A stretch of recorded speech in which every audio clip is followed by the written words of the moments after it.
We currently have a person with health issues in my family, and the first thought, of course, was how can we manage everything? How can we be helpful and supportive and make sure that this person gets better soon? The second view on it from my cybersecurity expert's perspective was, oh my God, we are sending around so much super sensitive information of this person here because there are so many people involved, like a clinic, the different doctors, and everybody needs information on the health status of this person, but that's all super sensitive information. So I wanted to use the video series for this week to have a deeper look at where health data actually starts, why it's so super sensitive, and how we can protect it from being leaked or going into wrong hands. And as every week, I also prepared a full slide deck for this video series. So when you follow the link below the video or on my profile page, go to my course page, sign up for free, then you can download all the slide decks. No matter if you want to have a guided discussion in your family or take them to your kids' school for a little tech session or to your next team meeting with the colleagues for some more cyber awareness and tell everybody how they can protect themselves, their loved ones, and the workplace, you're welcome. And it would also make me so happy if you leave a like for the channel because it helps me to know my audience a bit better when I prepare the videos. That's very, very helpful. And yeah, I would take it as a little thank you for the additional work building this channel and the community around.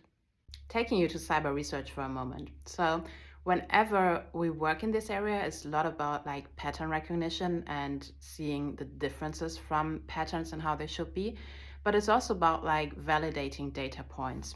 And let's say you have a first data set about the health status of a person. That's not so super interesting. But when you have a second data set about the health status of a person, confirming, validating the information from the first one, it's much more likely that what we see in both is true. And once you find a third validation point, another data set that gives the same information about the health status of a person, it's 90 something percent. And if you have trusted sources in this way, like let's say a leaked patient file from a clinic because the clinic got hacked, things like that happen, unfortunately, then it's pretty clear that the information wouldn't be made up or manipulated. And this is also how the bad side in cyber and fraud works. Where does health data start? And I give it from my perspective working in cybersecurity, and I'm happy to discuss that with you in the comments. But I would say it starts with all the information around our body and our mind, and also some maybe unsorted information that leads to some more insights in this whole system. So for me, it's also everything around fitness habits, nutrition, sleep, like all this information we like to track and share actually very openly these days and discuss with others public on different platforms. So for me, health data doesn't start with the patient records. It starts much earlier. What do we know? What could happen if your health status records go into wrong hands? We've seen hacker attacks against clinics, for example, where then the attackers are blackmailing the clinic and they are blackmailing every single patient because the health records might be so interesting and they might lead to these people not getting the insurance policy they want, not getting the next job they want, not getting the credit line they want. It always depends on like how these big corporates on the other side, the insurance, the bank, everybody does their research and how deep they go. But many in the meantime use a lot of tools and also external agencies that help them to give them like a full overview of a person's financial health status and all this interesting information. So this could have a direct, very deep impact and negative one on your personal life. And that starts with health information not being secured but being leaked. We have to talk about patient files. And as an expert who has lived in different countries, I can tell you that the way health data is put into these patient files and processed and treated very much depends on the very local e-government strategy. So it's actually very different in each single country, and it's getting even worse when you are traveling cross country or going to the doctor in another country. So the one thing I can totally recommend, and no matter if you have a tech background or not, is that you sit down and do some research on how currently these days your patient records, your patient file is treated and works. And if you have all the cards, the PIN codes, the access information to like organize security from your own patient perspective, but also that you keep your doctors, the clinics you go to, a bit accountable, like have an eye on how they treat your information. Are you filling pen and paper sheets, or is everything super digital? Like you can also ask them, like, actually, do you have somebody responsible for cybersecurity? You know, when you stay somewhere for longer or they get more information about your health, like ask them if they have a dedicated person taking care of, or an external service provider. Like take security, cybersecurity for your own health information in your own hands. This is your right, and you know the answers you will get will help you at least get a feeling if not just your health is in good hands, but also if your information is in good hands, so you don't see any negative impact by any hacks or leaks that might come up. In every single industry, we have a whole cybersecurity supply chain, and that also goes for the health sector. Like think about like all the different stakeholders, also with the insurances coming in, not just the doctors, the clinic, and everybody around that, the therapist maybe. So we have so many stakeholders, and we also have a little of mix who's responsible, because the health area is also very political. So it's not like you have a company, you have a CEO, you keep the company accountable by addressing something to the CEO, but sometimes you have like local governments partly or completely owning a clinic, discussing like if somebody at the clinic is responsible for cybersecurity or somebody from the local government, and like how they organize all these different functions that in a pure privately or public owned company would be like super structured with their tasks, with their duties, with their hierarchies. So it's a bit of more complicated, but it shouldn't be less secure. That's the important part. So actually what we do in the cybersecurity supply chain is that we make a cybersecurity strategy for this company, that can be a clinic, a doctor's office, whatever you like, entity as well. And then this company, this, let's say, core, in my case, client, also does vendor checks with all their data processors and IT providers. And this way we keep the whole supply chain safe and secure.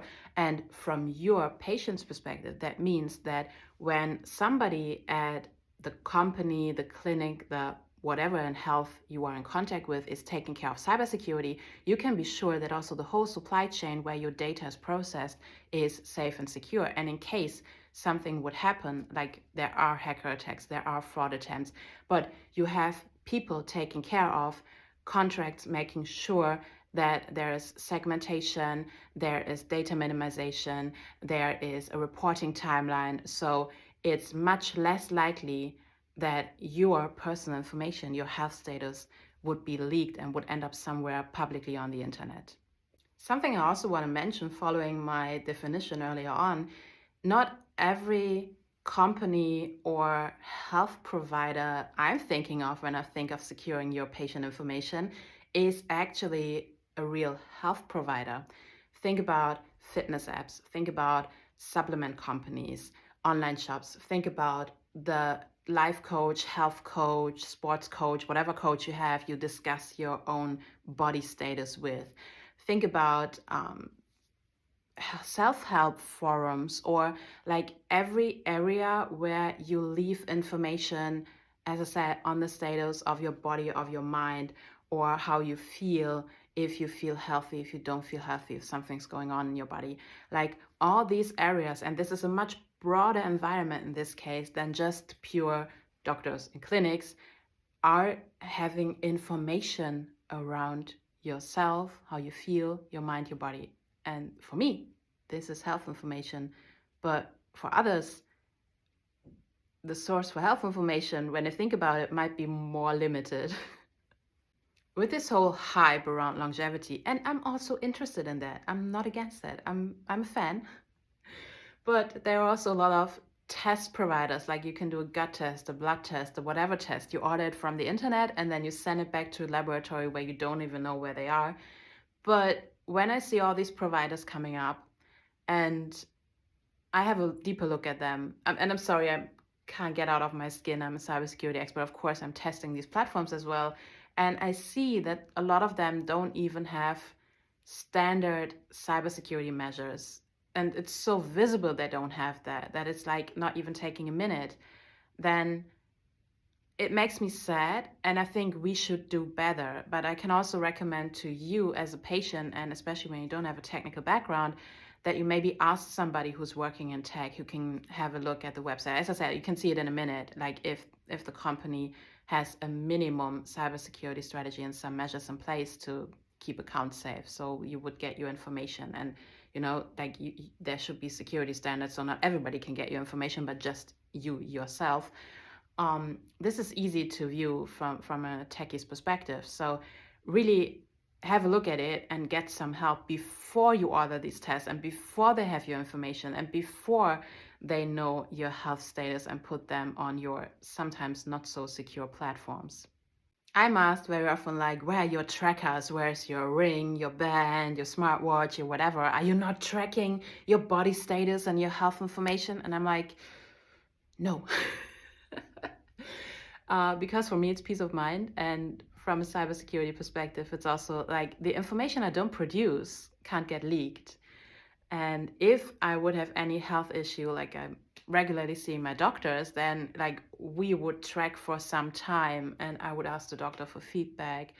And I don't like to have a 24/7 tracking of my body, my sleep, my life, my whatever. And the data sets I don't produce can't get hacked or can't be like a target for a fraud attempt. So this data minimization is a thing, a measure we use very often in cybersecurity. So why should I start producing more data sets about myself in my private life than I actually want to see somewhere?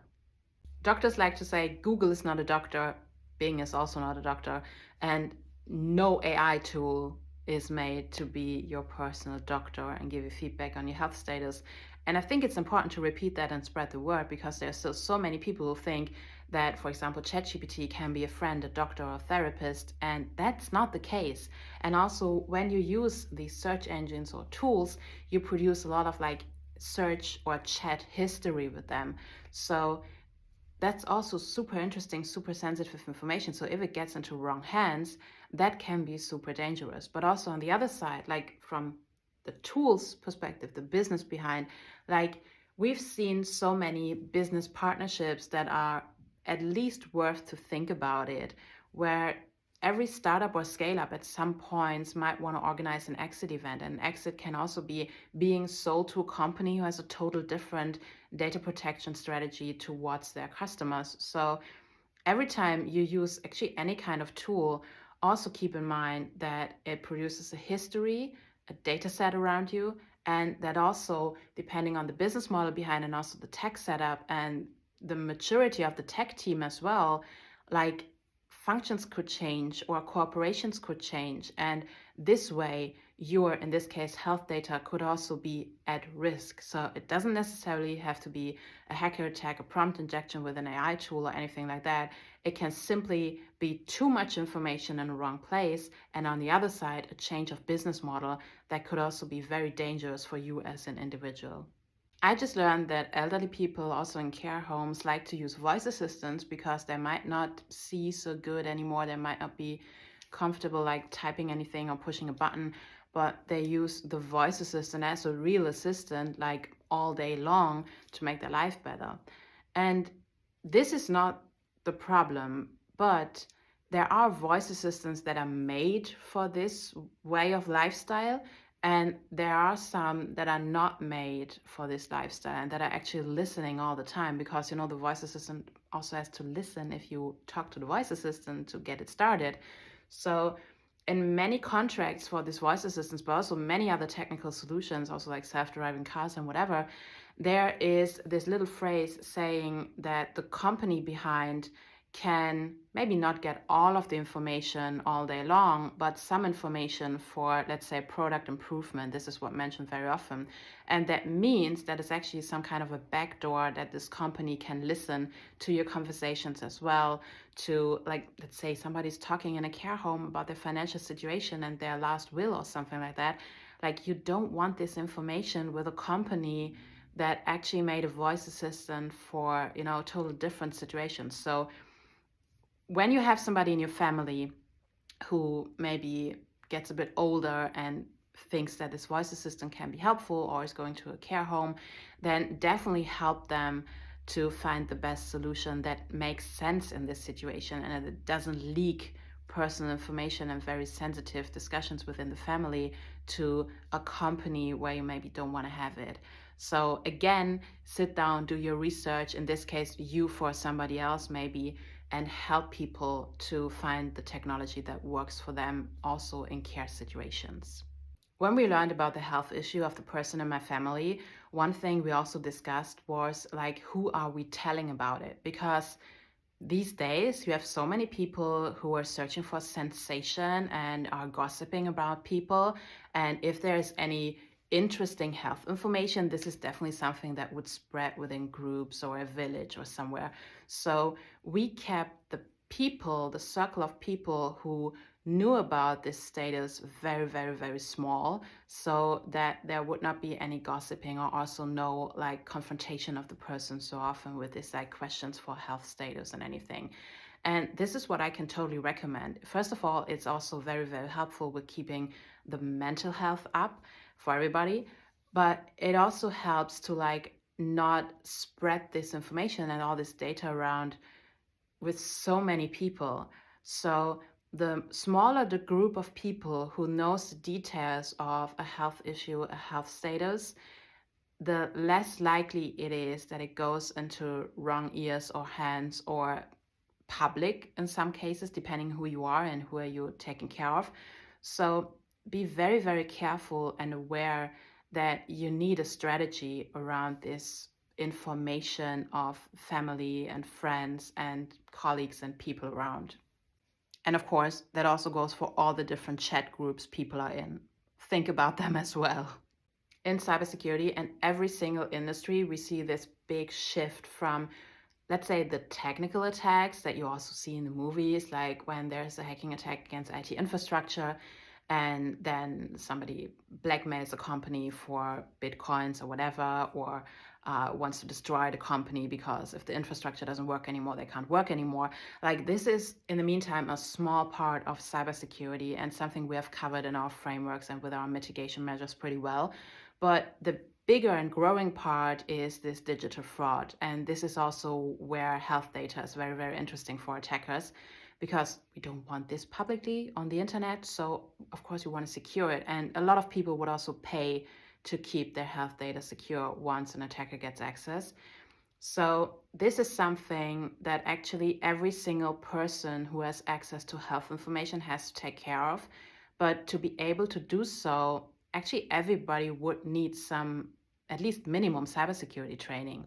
And especially in the health industry, and if you've been to a doctor's office or a clinic during the last months, you've seen how stressed people are, how many patients there are. They're all searching for more colleagues. So where is the point where they could take half an hour or an hour for some additional tech training that's not so common, not so learned in this industry to do so?